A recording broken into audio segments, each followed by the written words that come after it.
Hey, I'm Boki and this is Bopen with 2000's tuning. In the late 90s, plenty of car makers noticed that the sport compact tuner scene is taking off. They realized that people took their sporty economy cars and transformed them into powerful sports cars or carefully crafted show cars. So what better thing to do as a car maker than to try and tap into the tuner market? Several companies tried their hand at building fitting concept cars, such as Honda and Acura, Mazda, Toyota, Dodge, Chevrolet, Saturn, and even Oldsmobile, just to name a few. Some of those cars have made their way into production, but some never saw the light of day. Hell, most of them weren't even fully functional cars in the first place. But the one concept which has proven itself despite the fact that it didn't make it into production came from one of the big three. FR, short for Ford Racing, was the in-house Ford performance team, which today is known as Ford Performance, after merging with SVT, the special vehicle team, and Ford Team RS. Dan Davis, the at the time new director of Ford Racing Technologies, who was with the Ford company for 23 years, and his team finished the first FR car in late 1999. The FR500 Mustang, which was Davis's brainchild for a balanced Mustang with the intention of a car that, and I quote, could be driven off the show floor and be driven hard on a racetrack right away. This should give you a first impression how serious the FR cars were. While his dream of turning the FR500 into a production car never happened, parts of it still live on, as the FR project was also there for research and development of parts that landed in the Ford Racing catalog for you to order. Not long after the FR500 project was wrapped up, Davis and the FRT team had a new goal in mind. Their next project is to make the best handling, high-performance front-wheel drive car. And that's the Ford Focus FR200, which is a very heavily modified Focus ZX3. How heavily modified, you ask? Well, let's start with some numbers. For comparison, a bone stock ZX3 makes 130 horsepower out of its 2.0 ZTEC E motor. The most powerful Focus that you could buy in the US was the Focus SVT that came out in late 2001, making 117 naturally aspirated horsepower. Then the following year, exclusively for the European market, there was the Ford Focus RS, which has a turbocharged Cosworth-tuned engine producing 212 horsepower. Meanwhile, the FR200 on the other hand, which has paved the way for both the SVT and RS, produces a whole 304 horsepower out of its ZTEC turbo. The most obvious crazy part about the car is its insane wide-body kit, which widens the car by 12 centimeters or 5 inches per side. The body kit was designed by Don Johnson of D.A. Johnson Design, who was also responsible for designing the FR500. Ford has built 3 FR200s, of which 2 had their taillights swapped out with the one from the Eurospec Focus sedan. This meant that the entire C-pillar had to be reworked. And since they spared no expenses, the entire body kit is made out of carbon fiber. Responsible for prototyping the kit was Wahoo Composites. They are a carbon fiber manufacturer founded in 1999, but that's just the start, as it's going to get even more insane from now on. So I've mentioned the carbon fiber body kit already, which back in the day was insanely expensive.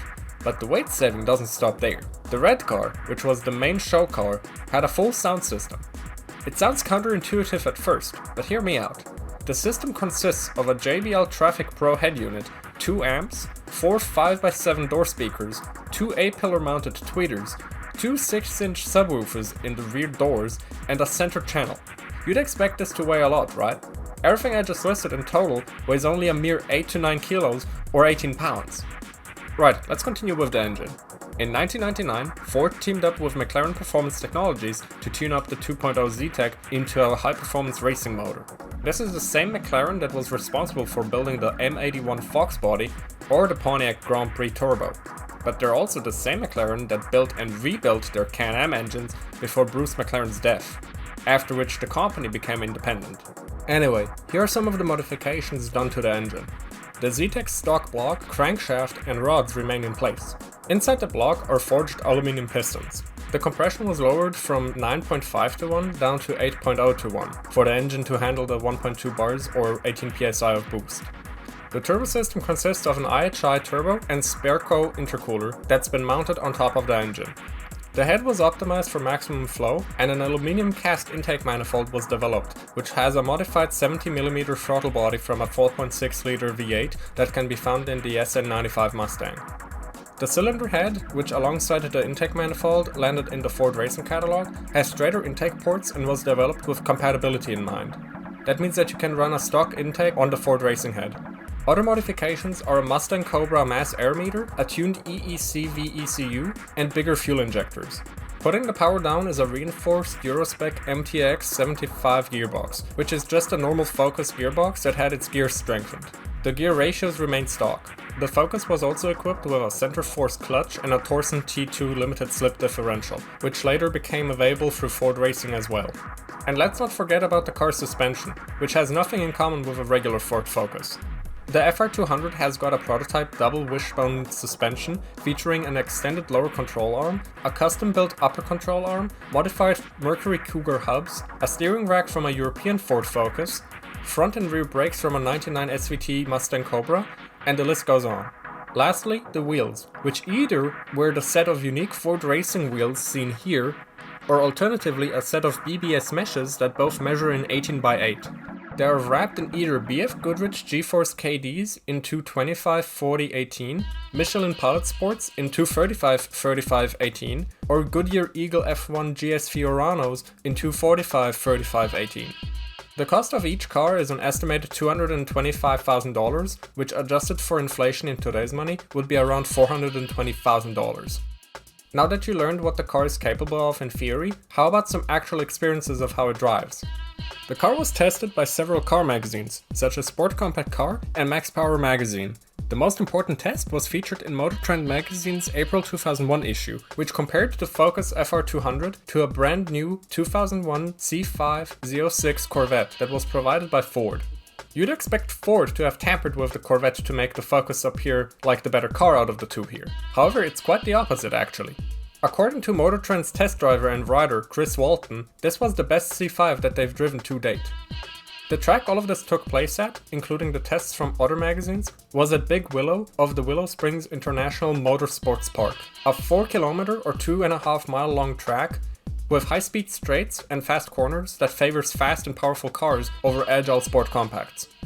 I'll spare you the details about the slalom, the 0 to 60 comparison, and the brake test. What's more interesting is the lap times. Each car was given 5 laps on the track. The C506's best lap was 1 minute 42.74, a whole 0.71 seconds slower than the FR200.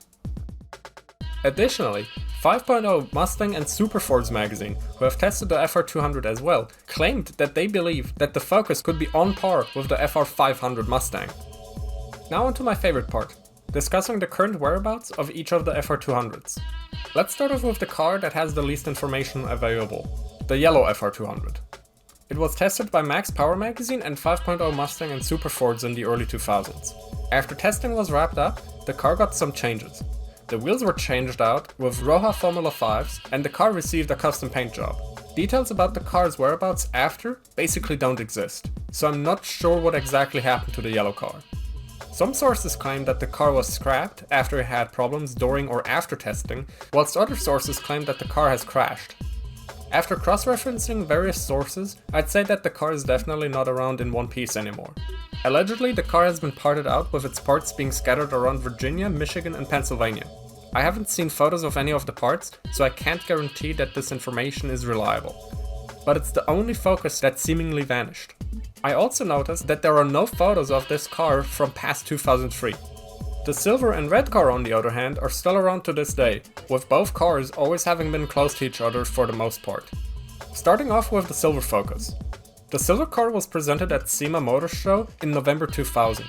Soon enough, the 3 cars were sent to Willow Springs for the magazine tests that I mentioned earlier. After that, the cars went on tour with Ford Racing to be shown off at various shows, such as Nopi Nationals in 2002 or SEMA for the second time. The silver FR200, as far as I know, was sent to APC, American Parts Company, for a visual makeover. The hood got debadged, custom head and taillights were installed, the interior got reupholstered, M3 style mirrors were installed, and the most obvious change of them all is the unique flame paint job. The silver Focus in this configuration made it to Too Fast, Too Furious and can be seen at Tej's garage. After the movie, the car has stayed in the same condition as today, as far as I'm aware. The silver and red FR200 made an appearance together at the 40th anniversary of McLaren engines in 2009. From what I pieced together, both of the cars have stayed in Michigan until the late 2010s, where both the red and silver car were listed for sale. The silver car was listed for $78,900, whilst the red car was listed for $14,900.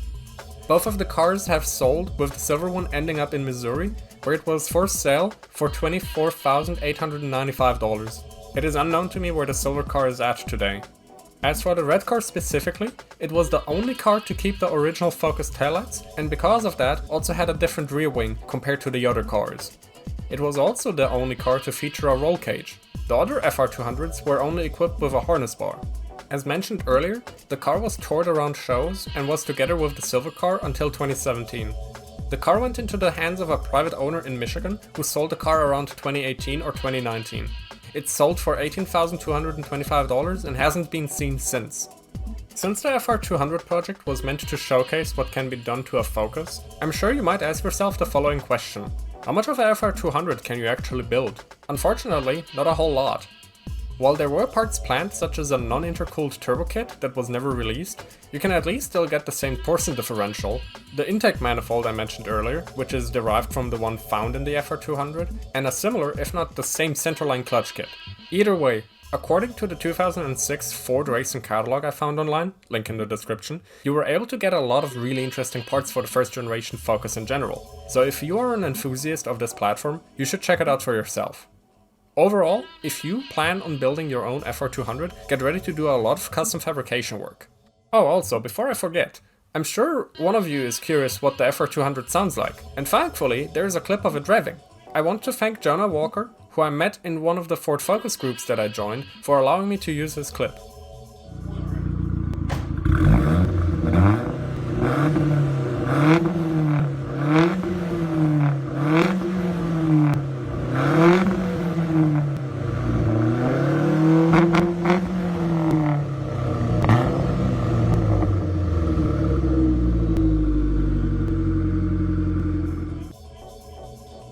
I've spent at least 6 or more months researching anything I possibly could about the FR200 project, and still have some open questions. Questions I tried to get the answers to by reaching out to former FRT employees, with no success unfortunately.